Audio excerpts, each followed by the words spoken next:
India news Haryana, अपनी बोली अपना चैनल।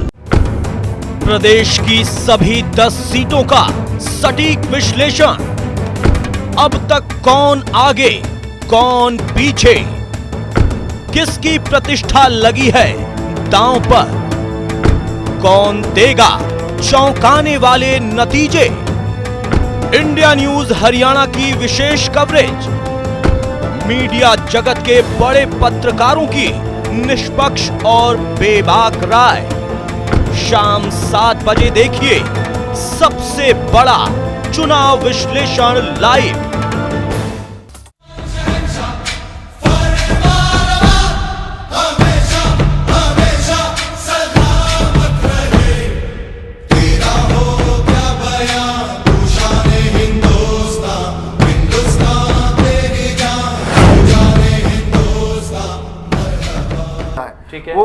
वो जो ध्रुवीकरण होता है वोटों का जाट गैर जाट में, हज का बीजेपी ने वही करने की कोशिश की है। तो आप अब लिस्ट उठाते हैं कांग्रेस की, तो यहाँ उल्टा हो जाता है। आप देखेंगे रोहतक भी जाट कैंडिडेट है उनका, सोनीपत में जाट कैंडिडेट है, हिसार में जाट कैंडिडेट है, भिवानी महेंद्रगढ़ में जाट कैंडिडेट है। तो कांग्रेस को भरोसा जाट मतदाताओं से भी ज्यादा है, और जो जाट उम्मीदवार हैं उन पर भी कांग्रेस को ज्यादा भरोसा है, और हज का बीजेपी को कम है। नहीं शक्ति, लेकिन एक चीज आप इंडियन नेशनल लोकदल की देखेंगे तो इंडियन नेशनल लोकदल ने भी इस बार, जो जाटों की पार्टी मानी जाती रही है, इस बार जाट कैंडिडेट कम उतारे हैं। ठीक है, उनके भी 3 ही कैंडिडेट हैं इस बार, सोनीपत में, रोहतक में और हिसार में खुद दुष्यंत चौटाला लड़ रहे हैं। तो ये जातिगत गणित अगर आप देखेंगे पूरा हरियाणा का, तो इसमें ये बहुत ही होशियारी के साथ एक एक जो प्रत्याशी उतारा गया है, जो जातीय ध्रुवीकरण। शक्तिकरम, 1 मिनट के लिए आपकी बात मान लें। जो बात सुभाष जी ने भी कही कि जाट गैर जाट सबसे बड़ा मुद्दा है, नंबर 1। नंबर 2, आपने कहा कि कांग्रेस पार्टी एक पासा फेंक चुकी है जाट आरक्षण के तौर पर, जाहिर है उसका थोड़ा बहुत फायदा उसे मिलना चाहिए। सुभाष जी कह रहे हैं कि भजनलाल की सरकार के बाद जाटों की गैर जाटों की कोई सरकार प्रदेश ने नहीं देखी है। इस बात को लेकर एक स्वाभाविक प्रतिक्रिया हरियाणा के भीतर है। अगर इन सारी स्थितियों को हम मिला दें अपने प्रदेश के परिप्रेक्ष्य में, तब तो फिर कांग्रेस पार्टी की उतनी बुरी स्थिति नहीं होनी चाहिए जितनी दिखाई जा रही है।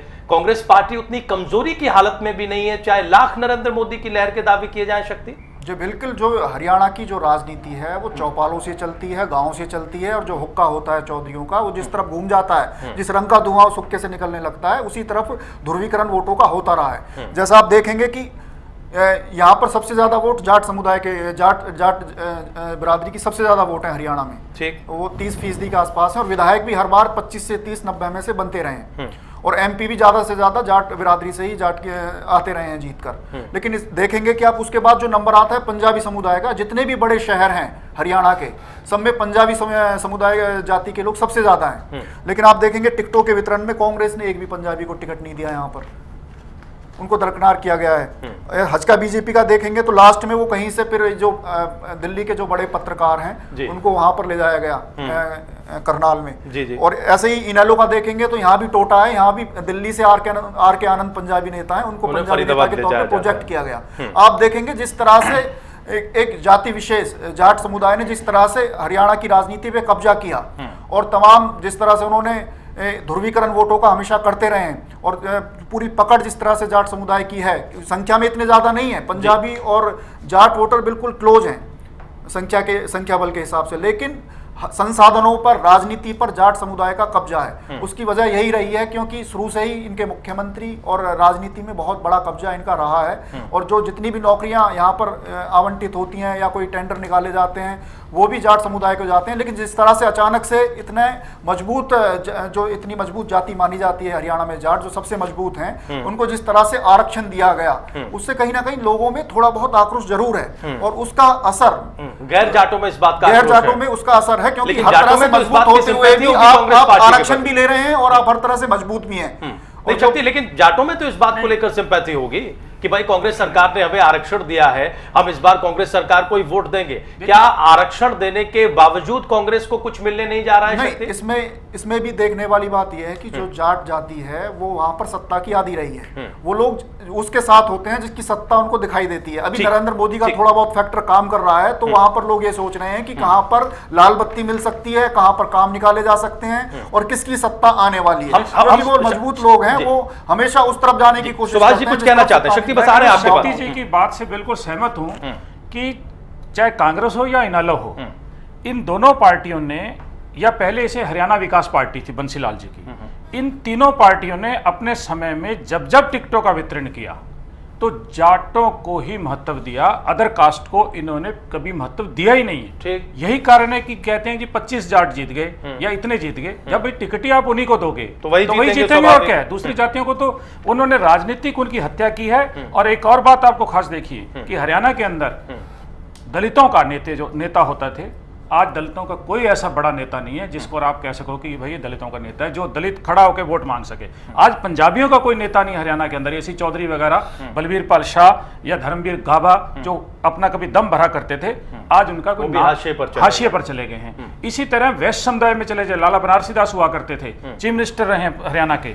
उनके भी वेस्ट समाज में एक जिंदल जरूर कांग्रेस में वो आए हैं, पर आप ये देखिए कि वो स्वीकार्य नेता नहीं है कि पूरे हरियाणा में उनको अगर वैश्यों का बड़ा नेता माना जाए।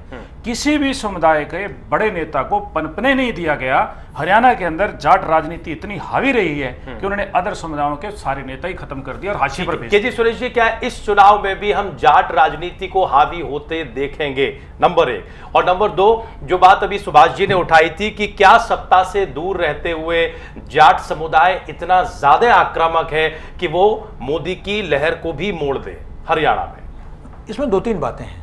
जैसे शक्ति जी ने और सुभाष जी ने कहा, इसमें कोई दो राय नहीं कि गैर जाटों में नाराजगी है। 16 साल से वो सत्ता के बाहर हैं, लेकिन इस वक्त हम इस बात को याद रखें, ये विधानसभा के चुनाव नहीं है। शायद ये जो फैक्टर है ये सबसे ज्यादा हावी होगा जब कुछ महीने बाद विधानसभा के चुनाव होंगे। लेकिन इस वक्त लोकसभा के चुनाव है, इस वक्त प्रधानमंत्री के लिए जो है ये लड़ाई हो रही है। तो इस वक्त जो है जाटों में भी एक ऐसा एक तबका है जो चाहती है कि मोदी प्रधानमंत्री बने।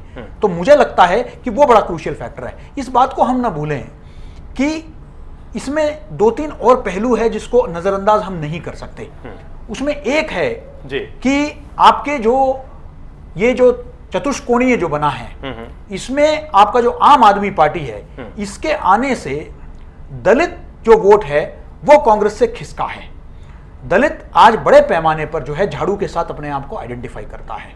इसी तरीके से मेवात में जो मुस्लिम है उसका मुजफ्फरनगर में जो हुआ, और जो बाकी जो मुसलमानों के बीच में जो आज एक भावना है कि कांग्रेस ने उनको धोखा दिया है, उसको लेकर जो है उनमें भी नाराजगी है, वो भी आपकी तरफ जा सकते हैं। और इसका सीधा सीधा फायदा जो है वो आपके जो है बीजेपी को पहुंचने वाली है, बीजेपी को जो बना हुआ है।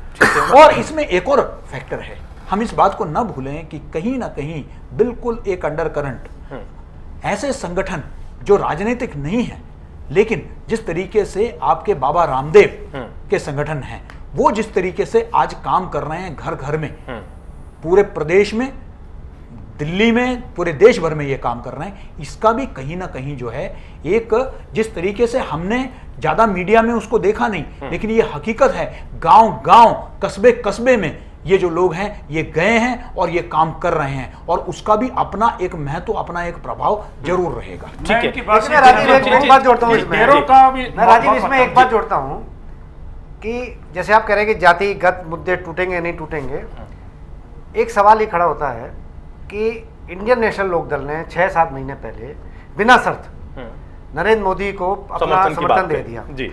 तो कुछ ना कुछ सोच समझ के दिया होगा। उनको भी ये लग रहा होगा कि मोदी के नाम पर हम भी हरियाणा में, क्योंकि अगर